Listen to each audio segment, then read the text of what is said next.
আপনার voter ID card আছে, কিন্তু তাতে চলবে না। বেশ, জব কার্ড নিশ্চয়ই আছে? না, তাও বাতিল। আচ্ছা, আধার কার্ড তো আছে? আরে না না, ওতেও নাকি কাজ হবে না। মানে এসবের কোনোটা দিয়ে প্রমাণ হবে না আপনি ভারতের নাগরিক। এসব নিয়ে ভোট দিতে গেলে ফিরিয়ে দেওয়া হবে আপনাকে। কি চাই তাহলে? Birth certificate. হ্যাঁ, নভেম্বরে বিহার ভোট নিয়ে এরকমই নির্দেশ ইলেকশন কমিশনের, আর সেই আদেশকেই এবার চ্যালেঞ্জ করা হলো সুপ্রিম কোর্টে। ইলেকশন কমিশনের বিরুদ্ধে এই মামলা করেছে অ্যাসোসিয়েশন ফর ডেমোক্রেটিক রিফর্মস।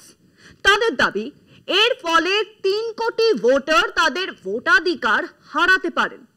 বিরোধীরা ইতিমধ্যেই কমিশনের এই সিদ্ধান্তকে বিজেপির রাজনৈতিক চক্রান্ত বলে আঙুল তুলেছে।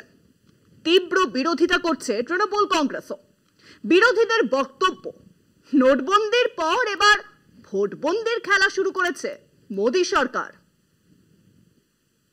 বিজেপি গভর্নমেন্ট কিছু করবে না। They will not do, not act for Bihar. Only 3 months are left. Whatever BJP will say, that they will follow. But for Bengal, this is they are targeting actual Bengal. They are targeting actual migrant workers. BJP party প্রচারক ইশারাই কাফি। এর থেকে বেশি আপনাদের কাছে আমি আর কিছু বললাম না। চলতি বছরে বিহার বিধানসভা ভোট নির্বাচনের আগে ভোটার তালিকা সংশোধন নিয়ে সরগরম রাজনৈতিক মহল। মুখ্যমন্ত্রী মমতা বন্দ্যোপাধ্যায় আগেই অভিযোগ করেছিলেন, ভোটের আগে নির্বাচন কমিশনকে ব্যবহার করছে বিজেপি। ভোটার তালিকা সংশোধনের বিধিনিষেধ নিয়ে মমতা গর্জে ওঠার পরেই তাঁর দাবিকে মান্যতা দিয়ে বিধিনিষেধে কিছু পরিবর্তনের কথা ঘোষণা করে কমিশন। এবার বিহারে ভোটার তালিকা সংশোধনে নির্বাচন কমিশনের উদ্যোগকে চ্যালেঞ্জ করে সুপ্রিম কোর্টে মামলা দায়ের করে অ্যাসোসিয়েশন ফর ডেমোক্রেটিক রিফর্মস বা এডিআর। এডিআর এর দাবি, ভোটার তালিকায় এই নিবিড় সংশোধনীর কাজ বন্ধ না করলে 3 কোটি বৈধ ভোটারের নাম তালিকা থেকে বাদ পড়তে পারে। সূত্রের খবর, নাগরিকত্বের প্রমাণ দেওয়ার জন্য যেসব নথি পেশ করতে বলা হচ্ছে সেগুলি সকলের পক্ষে দেওয়া কঠিন। তালিকায় নাম রাখতে প্রয়োজন সরকারি কর্মচারীর বা পেনশনারদের আইডি, সরকার স্থানীয় কর্তৃপক্ষ, ব্যাংক, পোস্ট অফিসের আইডি, জন্মের শংসাপত্র, ম্যাট্রিক বা তার থেকে উচ্চ স্তরের শিক্ষার শংসাপত্র, পাসপোর্ট, রেসিডেন্সিয়াল শংসাপত্র, OBC, SC, ST, forest rights শংসাপত্র, ফ্যামিলি রেজিস্টার।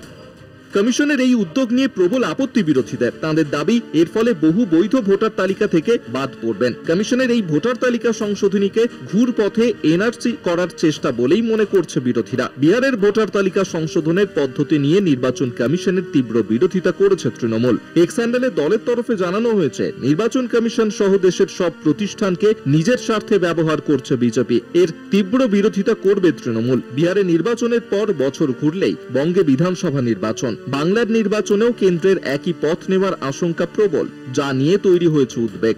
কলকাতা টিভি।